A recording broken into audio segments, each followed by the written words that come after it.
Oh, so before we get started, I just want to take the time to let you guys know that I live by a code, I live by a rule, and this is why I got into investing in the first place. Someone once said to me, if you plan to be alive within the next 2 to 3 years, you should start planning for how you want to live in the next 2 to 3 years. And that planning starts today. So my goal with this, my main objective is to help introduce a new language to as many people as possible. I believe that investing and finances, financial literacy, is a language that a lot of people haven't been introduced to properly. I'm no wiser than the next person. I just began to understand it a little bit sooner than some people. It's not readily available. It's not something that is easily accessible. But with this, I do hope that I can help bridge the gap between a lot of people and what I consider to be financial literacy, financial freedom. So that is the game plan and the goal with this. So now, stop. Got to give you guys a disclaimer. Everything you're about to hear or see is for entertainment and educational purposes only. I am not a financial advisor. If you are seeking financial advice, you should do so from a professional fiduciary, of which I am not. Again, everything you're about to see on here is for entertainment and educational purposes only. Every bit of information that you receive should be researched by you before you make any investments. Guys, okay, cool. All right, boom, boom. I think yep, okay, yep, we still, okay, it's on, we on, shakalaka. So listen, welcome to the BLKSHIRE Hathaway stock market investment playbook. Again, and this is geared to help bridge the gap between my community and financial literacy as much as possible. So I really want to start by saying thank you. Thank you for taking the time out to actually listen to me. Thank you for allowing me to be able to actually introduce something to people or help further the knowledge of some people. So thank you for this opportunity. Thank you for your time. Thank you for your trust. And I hope that we can grow together. If there's something in here that you find to be refutable, please refute it, and let's, steel sharpen steel. So let's continue to build each other. Again, I'm no guru or genius. I just began to understand this language a little bit sooner, and so my job is to bring it to as many people as possible, so that way we can all understand it. The other thing that I do want to say is the reason why I'm doing this, like a lot of great things that have happened in this world, is because of a Black woman. 3 Black women have asked me to help educate them on this topic. And so they emboldened me and made me feel like it was my duty to do this. So do me a favor and thank a Black woman today.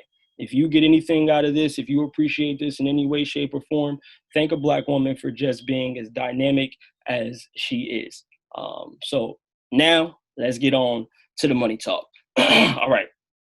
So the playbook summary, right? We're going to go over a lot of terminology. Again, this is something that is just a foreign language to people. So my game plan, my goal is to make sure that we understand a lot of the terminology. I feel like a lot more people would be in the game if they just knew how to actually speak the language.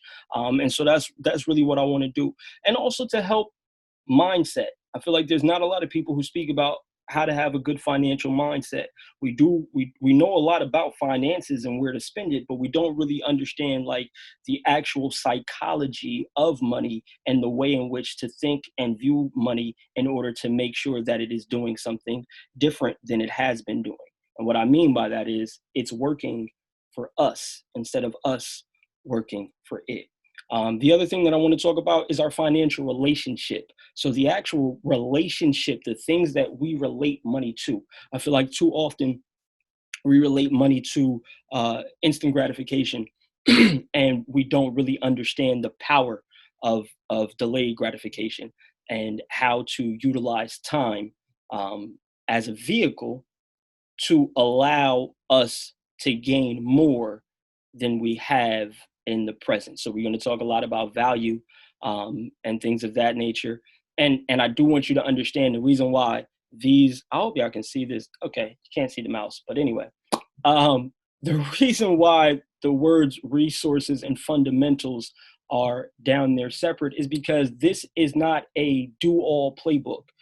This is a one part to a multiple series. I'm here for a while. I plan on being here for a while, and I plan on helping to bridge the gap and educate as many people as possible on this subject. So this is not, again, this is not a one part thing. This is not a one and done situation where you're just going to get it all and get out. This is going to be a series, and I plan on producing these as often as possible, just to make sure that we know as many ways to win as possible. So that's my main goal. So after this, the next course that we'll be talking about will be a lot of the resources, and then we'll get into fundamentals. So again, today, all I really want to do is introduce you to a lot of the terminology, help you to understand and adapt the mindset, and then understand that there is a financial relationship that you need to assess and make sure yours is in the right place, I guess, mental space. So I do want to say this. This is another quote that I actually live by, and I've begun to understand ever since I became a business owner. It is not the amount of money that you have that grants you financial freedom. It's the way you use your money that makes you financially free. I've been able to put myself into a situation where I can buy vehicles that can produce more finances for me.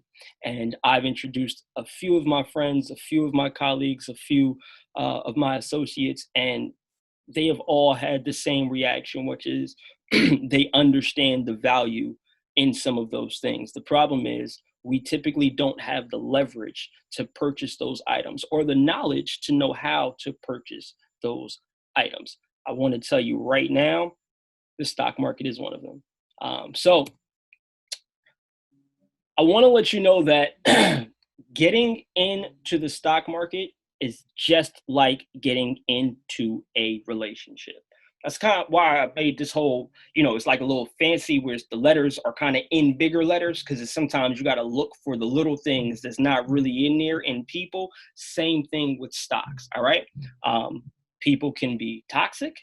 They can be temporary, or you can be in a healthy relationship. The same thing with stocks. Stocks can be toxic. We'll talk about the toxicity of stocks in a little bit. Stocks can be temporary. And when I say that the stock can be temporary, I mean, there's an ability for you to be in the relationship with that particular stock for a temporary amount of time. So sometimes it doesn't behoove you to fall in love with the stock, because it's temporary. Just like some of those relationships, they were good for what they were good for, and then you got out. And then there are other stocks that can be healthy for you, where actually having your money there can help be an actual vehicle to produce more money for you while that money grows. Those are dividend stocks. We'll talk about those as well. Again, I'm going to break down all this terminology. I'm going to do my best to make sure I introduce this as proper as possible, but I really want to be able to relate it to something that I think a lot of us can be able to understand. So a lot of us have both been in toxic relationships, temporary relationships, and healthy relationships. And that's how you have to look at some of these stocks. Some of these relationships will be too toxic for you to actually want to jump into. Sometimes you might just want to have a little fun, so that's okay if there's a little toxicity, but you got to understand what you're getting yourself into. Some of these relationships will be a little temporary. Some of, buying, you might be in there for a week or a month and then out. It's okay. It's no problem. You got your gains and you go. And again, the healthy stocks are the ones that pay you to be there. The other thing that you have to understand about relationships is there's always outsiders trying to add their 2 cents into your relationship. Those people that's always just like, well, you should or you shouldn't, or I think this or I value that. Those are other buyers. Some of those people, right, they have more of a weighted opinion. Some of your closer friends can tell you about your relationship, and their opinion might actually matter to you. Some of those in this scenario, those people would be like hedge fund managers, the people with a lot of money, more than 2 cents, right? They got a lot of bread to be invested into these things. And so they can really cause a shift in the relationship that you have with the stock. Just like any relationship that you get into, trust is key. If you understand the relationship enough, then you'll trust that the ups and downs will eventually balance out to something that you can then judge how long you want to be in it. And it's the same thing with a stock. There's going to be ups and downs. There's going to be peaks and valleys. You're going to see times when the stock is up, times when the stock is down, but you have to trust in your understanding of the company that it will hit a certain number that you value it at, that you will be able to gain a certain amount from this. So again, trust is key. One of my favorite things to know about a relationship is that the entrance and the exit are never the same. And how you go into any relationship is a little bit different. You always come out a little bit different at the very least, no matter what it is. And that's the same thing when you get in the stocks. You always are going to come out different. Either you're going to be up, or you're going to be down. And even if you pull out at the time when the share price is the same thing when you got in, guess what? You've at least exchanged time. So there is something that has changed no matter what. And so that is very key and crucial to remember. Again, it's just like being in a relationship. The entrance and the exit, you got to understand those, and you have to kind of decide how you want to get in and where you want to get out. Time heals. Do not. I know. I see it. I read it. I don't know why I typed it. It's wrong. Forgive me. Time heals all wounds. Don't judge me at the typo. I wish I could change it now, but that is the truth. In relationships, sometimes you go through things, and the one thing that you don't want to do after that relationship, it's kind of like jump into another relationship because you're coming into that with baggage. It's the same thing with stocks, right? Sometimes if you jump into a stock after it's just been super volatile, or after it's had, I'll break down volatility in a few, we'll tell you what that word is. But after it's just been up and down on a roller coaster, or after they've announced something new within the company, maybe you need to wait some time before you get into that relationship. Maybe it's not you, maybe it's the other person. Sometimes you might want to date somebody, but they just got out of a relationship. So it's like, all right, I'm gonna let you get over that other stuff. And then this way you ain't bringing no baggage to me, because I don't really need your baggage. I'll be tripping over my own stuff, So again, time heals. I know the word is wrong. Don't kill me on it. All wounds is very crucial to understand that. Look, and that's twofold as well, because if you're in a stock and it doesn't perform in the way that you expected, give it some time. If that kind of hurt your pockets or hurt your estimation of what you thought it was going to do, that's fine. If you understand the company well enough, you don't have to worry about it. That wound, that pocket will too be healed. So again, this is just some of the mentality that I want people to adapt, and I just really want you guys to understand that, like, this is really easy once you're able to relate it to something that you've already known. So we're going to keep going with that. I'm going to give you guys some terminology. What is a stock? Now, I've got videos about this on my Instagram that basically break down, my cup mentality about stocks, about how you put your money in. The cup is the company. You put your money in, the company does what it does, and then you pull a little bit more money out. That is the name of the game. The goal here is to buy quality companies on discount prices. Now, a stock is a share or a part of a company. It represents partial value of that company. That is very key, being that it represents partial value of the company, because the share, right, one share has an actual value attached to it. So that's why that's key and crucial, is because it tells you what the company's worth, not just what you put in. So that's something that I definitely want you to understand. But I also don't want you to be fearful of the stock or the share price. That is not something that I feel, as though you need to pay attention to, because what we'll be talking about here is investing. So you'll understand why the actual share price is not a key factor in deciding which companies to invest in. So now, at the beginning of this, I gave you guys the answer, the index fund. The answer to all the questions that you guys have been asking: where do I park my money? Where's the safest, the best place? Where's the this? Where's the that? An index fund.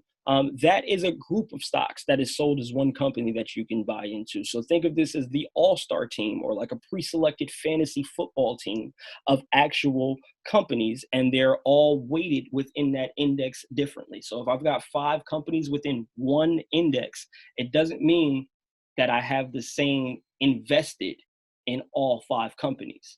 And that's why index funds are smarter than the average investor, is because they're set up based on a mathematical equation to perform in a certain way. So this is almost the win-win of where to put your money. The only thing is, again, you can see a lot faster growth by investing in a single company, but you can see a more of a guaranteed growth by investing in an index fund. So key and crucial things to remember here. What is a trade? This is so key and crucial because I feel like nobody ever talks about this, because when I first got into the stock market and started getting active, I thought we was talking Pokemon cards. I thought you traded one company for another company. And then somebody was like, no, that's where you purchase a stock. And I was like, all right, I still don't get it. Why is it called a trade? And they were like, well, that's where you exchange your currency for their value. And I'm like, I still don't get it. And it was like, well, it's the dollar for the value of their dollar, like whatever their company's valued at. So all you need to know is a trade is literally when you're trading your money for their stock. That's the simplest way to put it. You're not trading one stock for another stock. However, the name of the game is to trade that stock for your money, then trade it back for actual cash, and then trade that cash for another stock. Don't worry. I hope I'm not losing you, but trust me, it'll come and you'll understand it. But a trade is just the actual terminology for you purchasing shares or stocks. So another key and crucial thing that you'll hear me talk about a lot is the IPO, which is the initial public offering. This is the first day that you can buy, but it's not always the best day to buy in. That's something that's very key and crucial that I want you to understand. All right. So now the way I look at IPOs, right, is like, look, if you are, again, trying to get into a relationship and, you are somewhere, the IPO is that new company that's coming onto the market, AKA that new guy or girl that's coming into the club or the classroom, wherever you want to put your scenario at. And sometimes you got to check them out, before you actually want to invest, because again, there are a lot of other people in this club or classroom that are looking to invest into this company or to bag this individual. So you want to make sure, like, yo, before I start sweating you and, like, what I'm saying, paying you all of my attention or money, I make sure that you're worth it. So, like, cause just cause you knew, it don't mean you it. You know what I'm saying? Like, sometimes that new it thing be like, oh, I'ma just, we don't do all that. I'm gonna check you out real quick. So that's one of the best things that you need to know, is like, it's not always the best day to buy in. So what is a volatile stock? I mentioned that earlier, and you'll hear about stock volatility. And it always sounds like a bad thing. That is the inconsistent ups and downs that the stock will do on the market. That is when it is super inconsistent. That is like the volatility of it is high. That means it's very inconsistent. You can relate this to probably your last relationship, where there was some ups, there was some downs, there was some regular times, there was some more ups, there was some more downs, and then you decided to end it for whatever reason, because it was toxic, right? That's how I look at this. The volatility is like the toxicity in a relationship. So a dividend. Now, this is what I was talking about when I said, you can park your money somewhere and get paid to have your money parked there. This is the money that you make from owning shares in the company. This is a percentage of the company's profit. That is how they are funding these dividends. You give the company your money, they go ahead and make some more money, and they're like, okay, we're going to give you a little piece of that. Now, it is calculated in direct correlation to the stock price. So however much the stock price is, which is an evaluation of the company, you will end up receiving a percentage of that stock price as a dividend paid out quarterly. We will get to that. We'll get to all the best dividend stocks to invest in, how much you need to invest in order to get a great return, when they actually pay out. We will talk about all the ones that pay out the most, the best, that raise their dividends. Don't worry, but this is something that I think you need to understand is key, crucial, and quintessential to investing. All right. What is a portfolio? This is the total collection of all your stocks. It's like a wallet for your stocks, right? So this is where this is your personal team of companies that are all working for you. A bull market. A bull, you'll hear bull and bear market. Think about it like this. If a bull, an actual bull is running at you, it's trying to toss you up.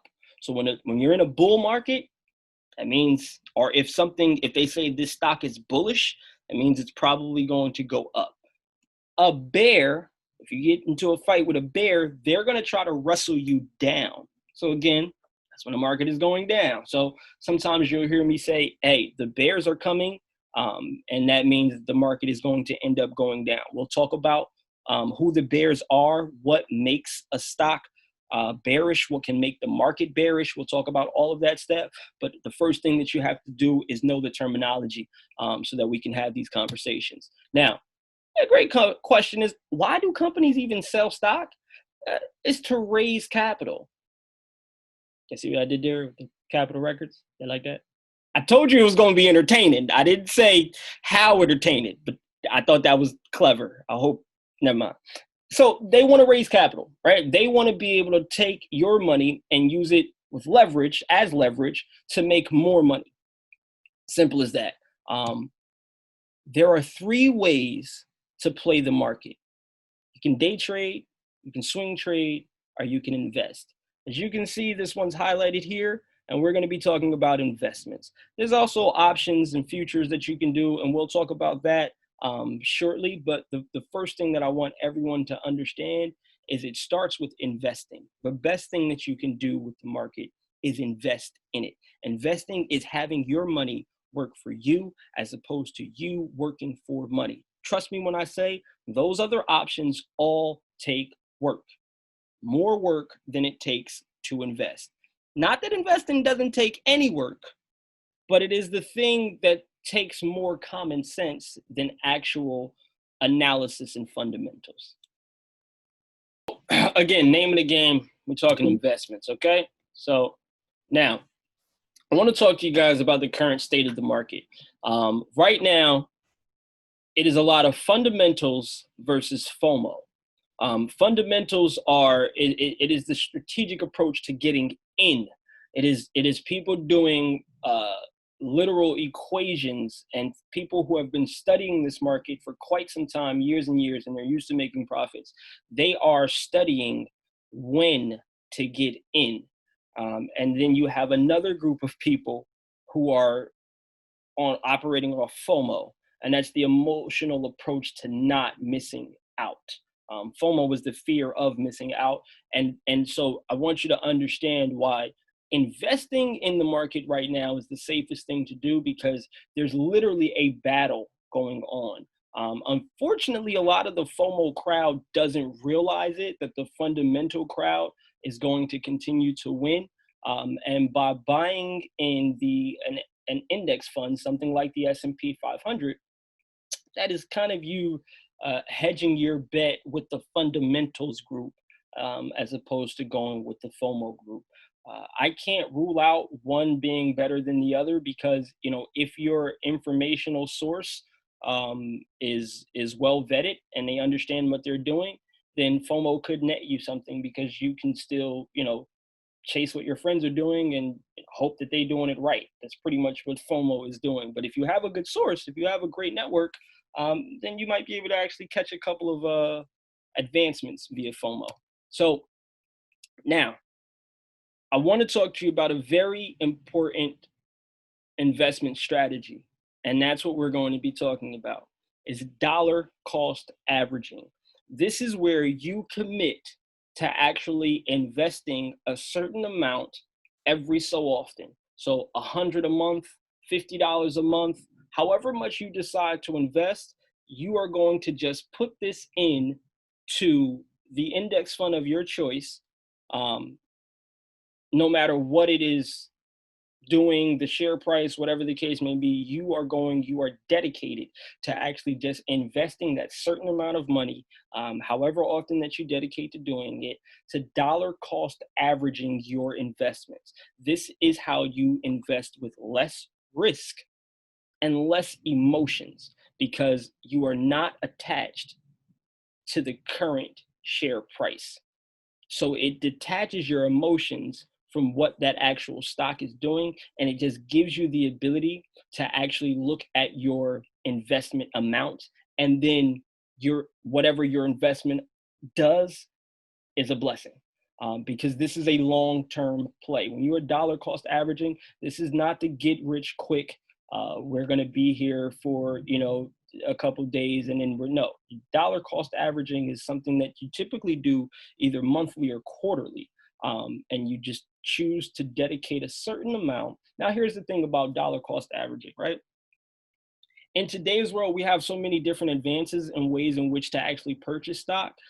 You can dollar cost average and not do it on a specific time frame. You can dollar cost average just a specific amount. Out of every $100 that I get paid on Cash App, I'm going to put 20 into the S&P 500 or a Vanguard or something like that. Literally, that's what I started doing with my Cash App fund. I dollar cost averaged it. Every time someone paid me on Cash App, I just went ahead and said, all right, well, think I want to add a little bit more of this. Think I want to add a little bit more of that, to my portfolio until it got to the amount that I wanted it to be at, just for me to let it sit there and to let it grow. Again, I'm not emotionally attached to it. This is something that listen, my money's working for me. And to be quite honest with you, I'll be totally upfront.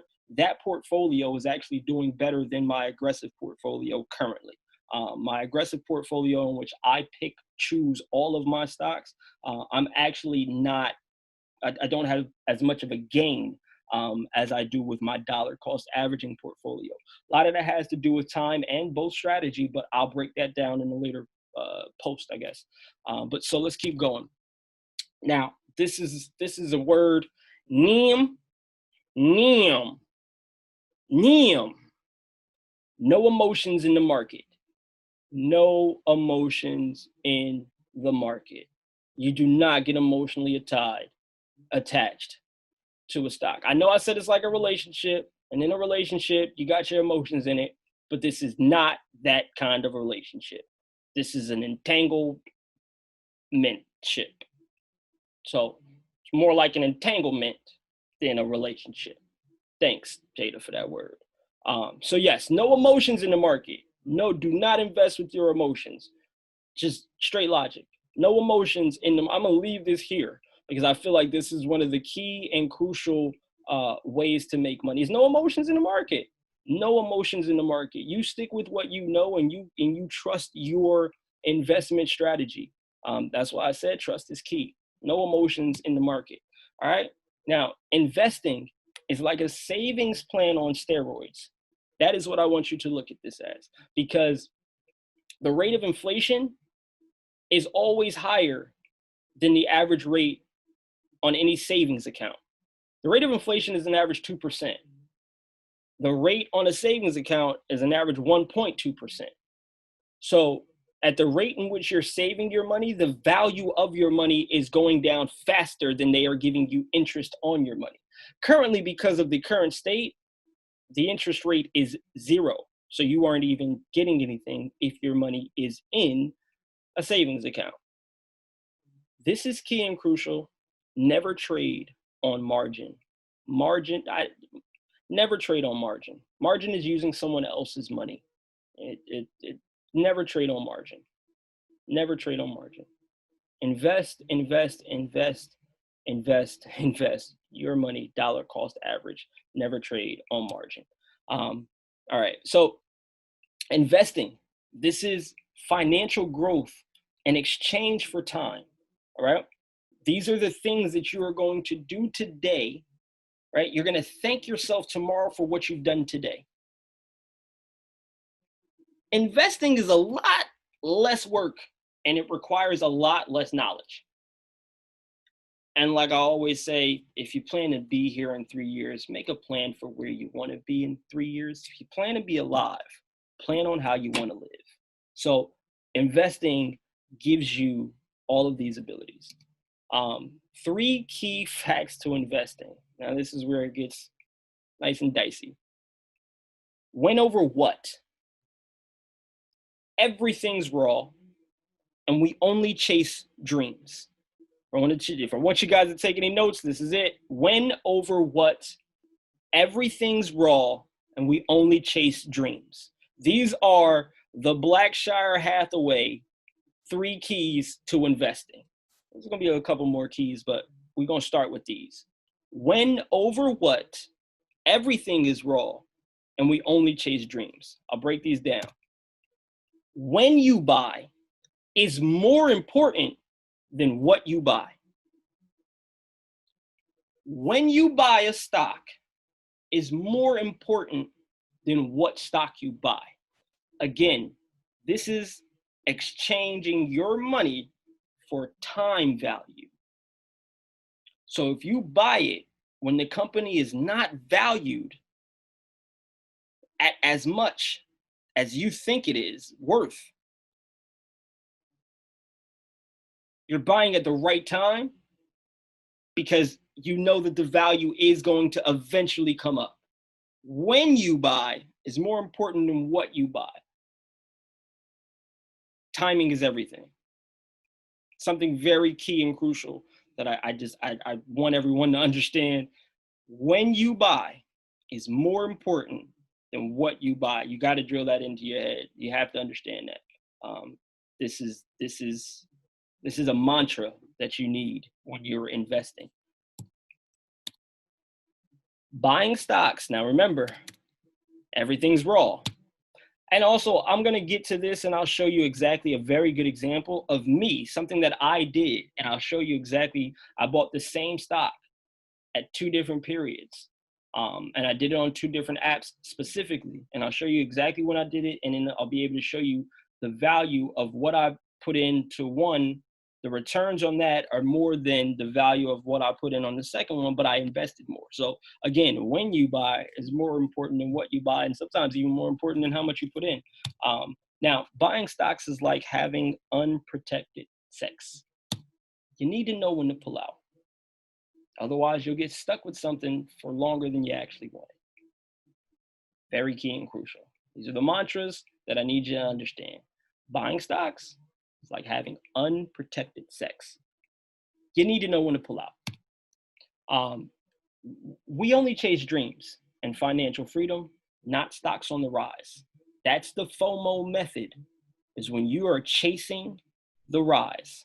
I have a lot of friends that I've spoken to who I've introduced to the market, and a lot of them have said, I got caught chasing. I got caught chasing, thought it was going to do something. It ain't do it. Like, I can name it. Hertz. A lot of y'all got caught chasing Hertz, and it hurts. You chase Hertz and you got hurt. It's cool. It's all right, because you got to have some skin in the game, and you have to know what that feels like in order to get over it. This is for my non-investors, the guys who are day trading or swing trading. But for everyone else, when you're investing, when you're dollar cost averaging, you're not chasing anything, just financial freedom in your dreams. And this is the actual vehicle that is going to get you there. And dollar cost averaging is the simplest way to actually be able to have the financial leverage to achieve your dreams, and then the ability to reach financial freedom. So now let's get into the good stuff. How do I know what to buy? Right? All right. So now, Kent, you done told me all the rules and whatnot, but now let's talk about, how do I know what else to buy? What if I want to just invest, not in an index fund, but what if I want to invest in a stock, right? How do I know what I should invest in? This is how I've started in the market. And this is the most successful method that I've seen to date. Think about everything you've already purchased. Anything. The last 10 items. Make a list of the last 10 items that you purchased. Think about things that you can't go a day without, 2 days without, 3 days, whatever. Think about things that are just ancillary items in your life, things that you cannot live, you just need. You use these items, you buy these items, you love, whatever the case may be. Think about those things that you can't go a day without. Now think about places that you go.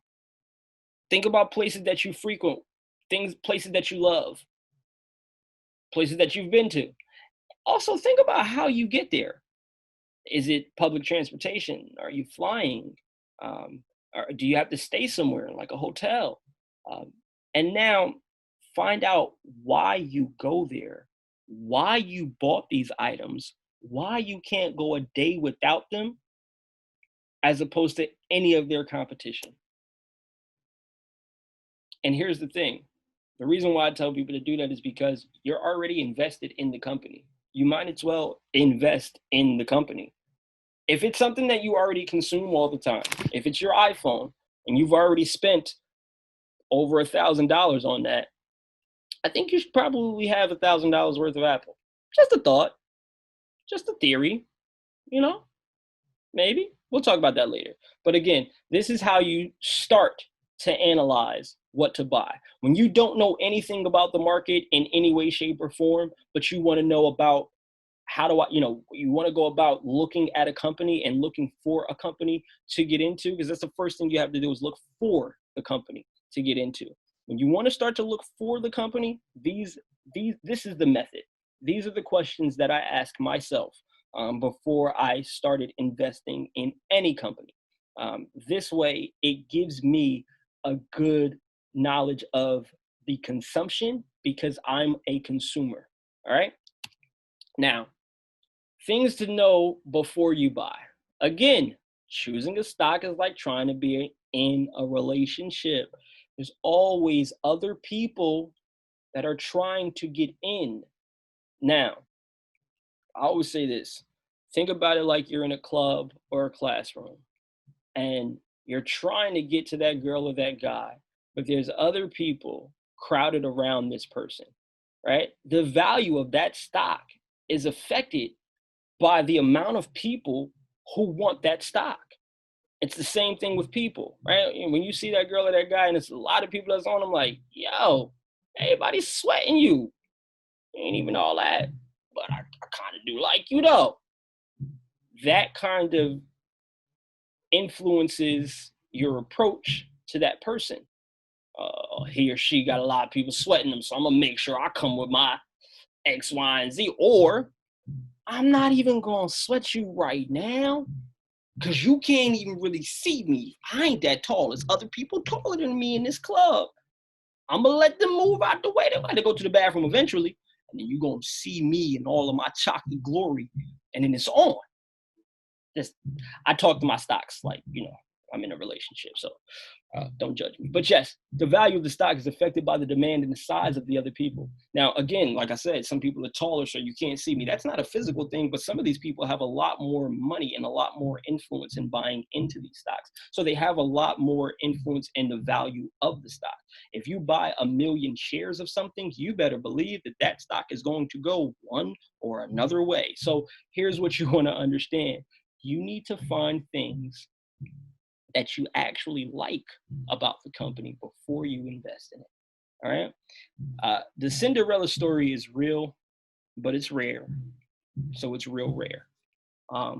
When you're investing, finding that one company that you know for a fact is undervalued by everyone else in the world but you is a very rare situation.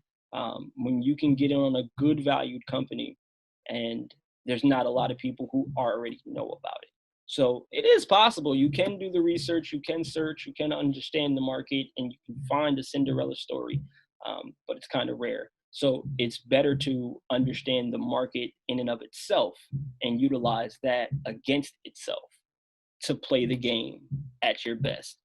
Something else that you need to know is beauty fades and quality builds. A lot of these stocks will look good, right? They look, oh my God, it's on the run, it's up, it's running up there, and there's no quality behind it. I'm gonna just go ahead and say Nikola right now is one of it. It looks really good. The idea and the concept of Nikola is phenomenal, but there's no quality. There's no actual product there. We haven't actually seen the trucks. We haven't seen anything that they've produced. So, beauty will fade. And as we saw, it came out the gate hot. I myself bought a nice sizable position in Nikola, but I understood that they didn't have any quality, so I rode the ride, and then I got out. And I put more money into where I do believe there's quality at, which is Tesla. The other thing is, right, just like with people, when you're trying to get into a relationship, you can ask other people about that person. Like, yo, what you think about such and such? I know that's your homegirl, your homeboy. How they be acting? What's they sign? They got the bag or not? You can ask other people about the company. There are a ton of resources and people who will tell you everything that you need to know about this company. You just have to actually seek the answers. And I'm going to give you some of those resources in this, and then of course in the next module that we do. But again, this is all about mindset and mentality to investments. So these are the questions that I want you to ask yourself when investing in an individual company. These are your motives, and this is the methodology. What, who, how, why, when, and where. I weight all of these questions in that actual level of importance. What, who, how, why, where, why, when, where. Before you invest, you should know what sector your company is in. Is it the energy sector? Is it technology? Is it the industrial sector? This way you can know exactly who the competitors are. Is it the pharmaceutical sector? So you can understand what a quality company looks like versus what a potential Cinderella story could look like. What does this company do well? What is their coup de grace? What is their main thing that they do very, very well? What will this company do tomorrow? This is key because, again, you are buying time value. So you are buying this company with the hopes and understanding that it will most likely be more valuable in the future.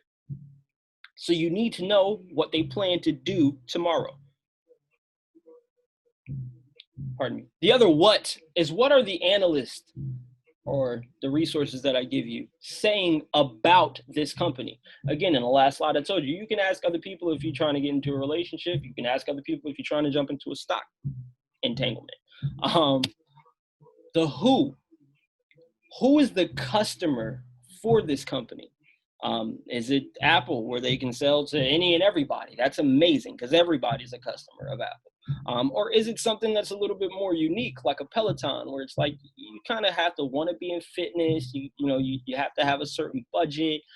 But that sector is a very good sector of people to actually be selling to. That's a very profitable sector to be in. So who is the customer for this company? So this way you can understand why they consume this product or service. Sometimes this company only serves other companies, which is amazing because typically they don't have to deal with too much of the sales and whatnot. A lot of their things are done through invoices, so they're guaranteed. The other who is running this company. Very key and crucial because that will directly affect your stock price. Their motives, their moves, the things that they say will directly affect your stock price. The other thing is who else is invested. This is something that will take a lot of research, but again, I'll give you the resources. This is something that's crucial because they will be some of your biggest proponents on understanding what the stock's value really is. If you are invested in Tesla, you should know who Ron Barron is, who's a huge investor in Tesla. He's always willing to give advice if you follow, the things that he's saying.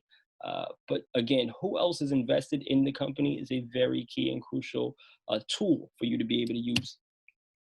How much is the company worth? That's something that you can do just by literally searching the company's information via Google. Just make sure that your information is accurate because Google is a search engine. or you could go to the actual company's page, and there's a button on all of them that are, say, investor relations, and they actually have to tell you what it is that they're, how they're operating. Every quarter, they're going to, produce their numbers and tell you what's going on in the bank. The other how is, how does the CEO get paid? Some CEOs are paid just a flat salary plus, stock bonuses, but other CEOs are paid only in stock portions, which means their main objective is to make sure that the stock value is up. And if that is the case, then that's somewhere that you definitely typically want to be in, because that's you hedging your money with someone else, right? For example, people are mad that Jeff Bezos made $13 billion in one day. I'm mad that I only attached so much of my money to him that I only made $13 in a day.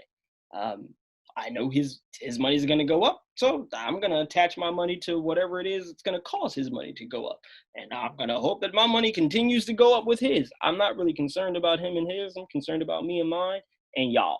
We got the money already. I'm trying to make sure we know how to get to it. The other how is, how volatile is this stock? And again, you can look at the chart to kind of understand how often it's going up and down. If that thing looks like a roller coaster and you don't like to ride roller coasters, don't get on it. Don't get on it. Please don't get on it. So the why. Why do consumers use this product or service? And when I say that, I don't just mean like, oh, because you need a phone. No, but why is it that you choose this phone over another phone? Um, why is this company successful? Some companies have only been successful because they've been the dinosaurs in that industry. To me, Intel is one of them, where they've had such a big footprint that they are still here and they're still valued at what they're valued at. But there's so many other players that are coming in the game. I don't think that they're going to be valued at that amount for quite so long. So their success isn't based on great leadership or new innovation. Their success is based on them being the first guys through the door with a large market cap, and they got here first. So sometimes you need to understand why the company is as successful as it is. So the last thing is, why is the stock so cheap, expensive, or volatile? Why is that? Right? There are certain companies that are age-old companies that you think would be worth a gazillion dollars, and their stock price may be lower than what you'd expect. Why is that? It could be market cap, market share. It could be a lot of different things that have actually, maybe they actually did a stock split. We'll talk about that in a later time, but these are things that you just kind of need to understand why the stock is so cheap, expensive, or volatile. And again, we'll break that down shortly. So the other when, and now this is why this is all weighted in a time factor, is because now you need to wonder when. When do I want my money back? Again, how long is this relationship? Is this a one night stand? Is this a little weekend fling? A long term entanglement, or is this something that I kind of just want to? I kind of want to be with you for a little bit, when is the best time to buy? We will get into the methodology of understanding when the best time to buy is when we start to understand fundamentals and look at charts. Again, today, the main goal and objective is terminology and mindset. When does the stock, when does the stock pay dividends? Not all stocks pay dividends, but when does it pay dividends? Because this is something that you need to pay attention to, because this affects their reportings. Also, when I should have put, I think that was where that space was supposed to say, when does the stock report? Because that too will affect your stock price. So sometimes it's best to buy in right after the report date if they reported some bad news. A lot of companies are reporting this week or around this time. It's earnings season, right? That's what they call it, where you have to report your earnings. And sometimes right now, which is why I'm doing this, right now might be one of the gooder. Right now might be one of the better times to invest in certain companies, because their value may have dropped based on news that they had to report due to the situation that we're in. When did the company IPO? That too is something important to pay attention to. And the reason why I had it at the bottom is because it's not as huge of a factor, but it is something that you want to pay attention to, because if it didn't IPO over 5 years ago, then you don't have a full history to look at. So you need to understand that newer companies aren't going to show you as much of a history, and therefore your assessment isn't as full. Again, once we start to understand more fundamentals, you'll understand why this is important. The game and the game here, the goal here for this game is to understand mentality and terminology. Where where does the company operate? Um, this is important because if you can invest in a Chinese based company, that's like Alibaba, right? They're actually traded on our market, and you can invest in them. So you need to understand that some of these companies are housed in certain places, like Royal Caribbean, right? Is housed in somewhere that's not in the U.S. I can't remember where, but their company, even though they operate a lot in the U.S., their base of operations, put it that way, is somewhere outside of the U.S., and therefore they don't qualify for a lot of the tax breaks. They don't qualify for some of the stimulus money that's going to be coming around. So these are things that you need to understand. This is more so, where does the company bank? That's one of those things that I'm talking about, is where they park their money at. That's a very big factor. But again, this is all weighted towards the end. So that's only a factor for, it's a bigger factor for right now because of what it is that we're going through. But it is a factor to pay attention to, because world events do affect the bottom line and bottom dollar of the stock. So again, now we're back to the top of how you know what to buy. Again, you want to think about everything that you've already bought, right? Think about things that you cannot go a day without. Think about the places that you go. Think about how you get there, and then understand why it is you go there or buy those things or use that service as opposed to any other place. Now, when you're answering these questions, the next thing that you do is just Google who owns whatever company it is that you're thinking about investing in. And then you can look them up and see what they're traded as. What is the stock ticker for? Something I should have put in there is the stock ticker. Dollar cost averaging. What to do? The days are either going to be red or green, right? You're going to wake up and the market's going to be bullish or bearish. Red days, green days. On red days, we shop. On green days, we sell. When you're dollar cost averaging, you're not really selling. But when you are investing in individual stocks, if you want to gain in some of those, if you want to lock in some of those gains, you can sell a portion of the stock for just the profit, and then wait for another red day and buy in more. So that isn't the method that most people would suggest when you're dollar cost averaging, but right now is a very unprecedented time in the market. And so that's why I put this under here, because it's like a little footnote that you can do depending upon, put it this way, rather than just selling, if you don't want to sell, keep a little bit of a, extra side stash around just for the red days so that you can shop some more if it's a company that you really believe in. But don't put it all in. Dollar cost average it. So again, if you plan to be here in 3 years, make a plan for where you want to be. If you plan to be alive in 3 years, make a plan for how you want to live. You're better off, I have no idea, something, than putting your money in the market than trying to time the market. My screen is over here, so for some reason, let's see if, there we go. All right, so look, you're better off consistently putting money in the market than trying to time the market. That's what I was trying to say. So that is the effect of dollar cost averaging. It's just putting your money there and letting your money work for you. This is the set it and forget it method. This allows you to invest at your own level. You don't have to have a certain amount in order to get in. That is the beauty of fractional shares. I want to take this time to introduce to you guys something from the past. In the past, in order to trade on the market, You actually had to pay per transaction. Every time you wanted to buy shares, sell shares, whatever the case may be, you would have to pay upwards of sometimes $8 per transaction just to get into the market. Right now, there are a ton of resources that do not charge you to trade.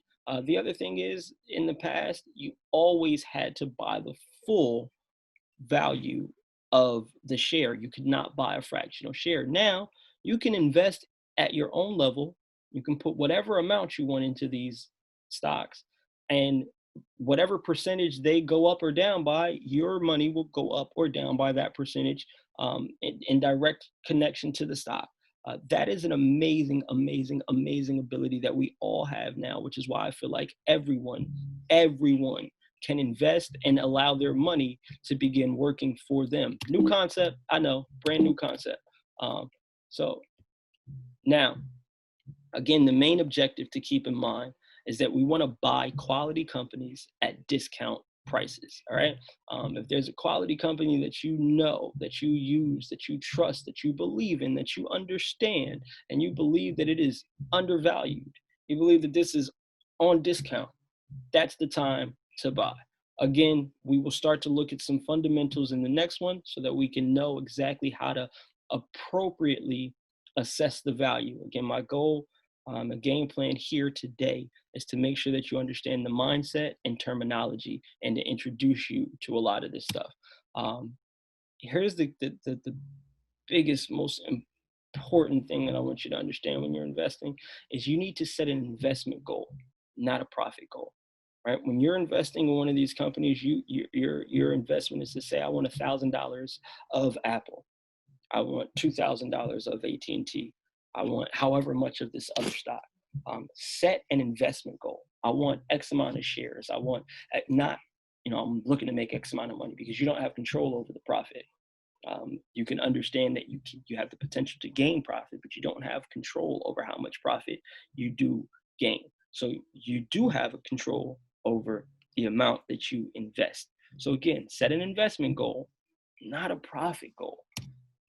Now, I want to take this time out to show you guys the power of simple investing. Right? When you understand a company that you know, use, love, did they have a product that you can't go a day without, like Apple?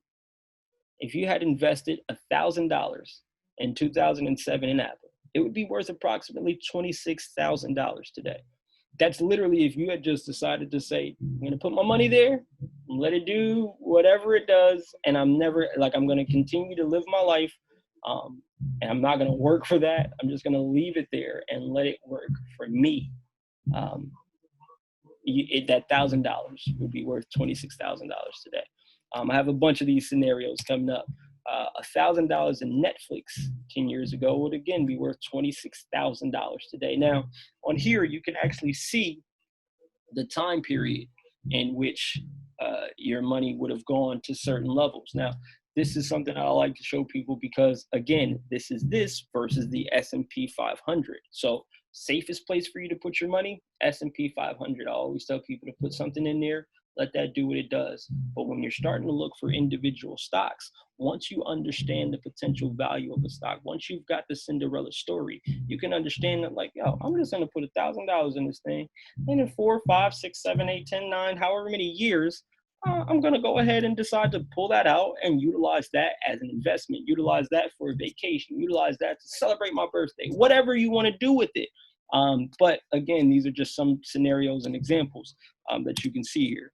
$1,000 invested in Domino's Pizza, something I feel like a lot of people, know, have seen or used or consumed, but don't really think about, as an investment vehicle. 10 years ago would be worth $29,000 today. Now, again, these are pretty much estimates because the market is closed now, and I'm not sure what Domino's number is currently, but this is something that, again, you can understand, and you can see that this choosing the right stock and parking your money there has the ability to gain you more money over time. That's literally what this is. Pretty simple. Now, again, we speak about IPOs, and I told you about Jeff Bezos making $13 billion in a day. and I attached some of my money to him. Now we spoke about IPOs, which is, you know, when a company first comes out. $1,000 in Amazon in 1997 would be worth $1.58 million today. Again, this is the power of investing and knowing how to understand a company. Now, in 1997, I don't think many of us could have seen that Amazon was going to be what it is today. I don't think that many of us had the crystal ball to see that ability that far into the future. However, there are people who were fortunate enough to have made this decision and are still profiting from it at this very moment. And I'm telling you that you can be one of those people. And I want to introduce this vehicle to you so that you guys, as many people as possible, can actually be one of these people that benefit from putting their money somewhere and allowing time to do its worst or its best. Now, here's what I want to show you. I told you about the time that I invested into Tesla twice and what it net me. So this is actually a previous slide. This was from a few days ago. So I had invested a total of $954 on Cash App. Again, I was just investing, just every time I got extra money, I was buying certain things based on the timing and the price that they were. I was dollar cost averaging it. My profit from this $954 is $504. This $954 is what I put in. I've already made $540. So again, you can see my dollar cost averaging right there. May 4th, I bought $400 worth. June 25th, I bought $100. July 2nd, I bought another 200. Oh, I actually sold some on the 2nd as well, and did a little funny money thing. But don't worry, I got right back in on July 10th. And so that was a day trade. So you can see that's an example of a day trade. I jumped in and then jumped out when it was a little bit, when of course it was valued at a lot more. And July 10th, I bought more. And then last Thursday, I bought some more just to round this investment out. But again, this is profit here is $540. Now we'll take you over to my Robinhood and I'll show you that I have actually invested $1,147 into Tesla here, and my total return has only been $143. Why is that? If you look at the dates, I bought in July 6th. I actually sold some July 6th. Again,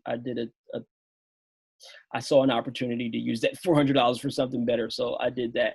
And then I went back ahead and bought in the 7th and the 8th. And then I apparently sold some. Please don't judge me. Sometimes I do a lot of funny things with my stock if I want to get some other things up. But you can see the effects that time has. When I bought in at a better time, in a better position, at a better stock price, I was able to catch a better ride or a better gain than, you know, putting more money in on this side. So again, when you buy is more important than what you buy or how much you buy of it, because it's all about locking in that gain and buying it when it's undervalued and selling it, you know, when it's at its peak. Again, today is all about terminology and mentality. We will start to talk about value after this.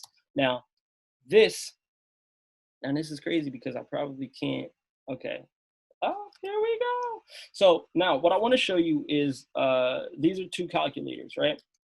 This is a stock return calculator, and this is the S&P 500 reinvestment calculator. I'm going to put these links somewhere so that everyone can get them, but I'll show you exactly what they do. So this S&P 500 calculator is going to show you the ability or what would have happened if you had, let's just say, we'll take $2,000. If you had invested $2,000 in the S&P 500 in 2010, and you decided to add $100 a month.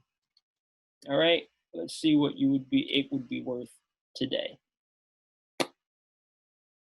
$28,000, $468 $28,468.82. So this is huge because your total investment would have only been $14,000. But in that 10-year period, you would have gained a lot, a whole lot. This actually tells you what your value would be after the capital gains tax and all of that. This is a nifty little calculator that I like to use just to kind of understand the power of time versus investments. And this is the real method and the best method to dollar cost averaging. So rather than to go through a bunch of scenarios, I'm just going to show you this, and then we'll go and let's see. So again, I'm going to leave these here. I'm going to put these links somewhere in a resources page for everyone to be able to utilize these. And these are nifty little calculators that you can play with, and you can just start to look at certain stocks and just wonder, you know, if I had put this much in this stock at this time, what would it be worth today? That's something that I like to use to motivate me to continue to dollar cost average, because it teaches me the importance of time with my money and allowing time to do its magic. So this is a statement that I love to use. Don't trade, invest. Trading comes later. Start with investing. And Warren Buffett, who is the owner of Berkshire Hathaway, said this very, very, very, very notable quote, which is, calling someone who trades actively in the market an investor is like calling someone who repeatedly engages in one-night stands a romantic. And the reason why I love that quote is because it almost solidifies my analogy as far as being in relationships with stocks. You know, you can have a one-night stand, but that doesn't make you a romantic. Investing is what you should be looking to do, because it's going to give you the most value for time with the least amount of effort. So now, this is my gift to everyone. All I want everyone to start doing is to adopt a new lingo. By the time that we are done with all of these modules, I want everyone to be able to say, I own a piece of, and name the company. I'm invested in, and name the sector or company. My net worth today did a little happy dance, and then name how much it went up. My portfolio is looking like, and then what that dividend do. These are all terms that I want everyone to be able to utilize in everyday conversations. And again, I hope that this has been a great introduction to the mindset and mentality and relationship that you need to have with investing in the market. If you liked this, if you appreciated this in any way, shape, or form, share it, tell somebody, stay tuned for the next one.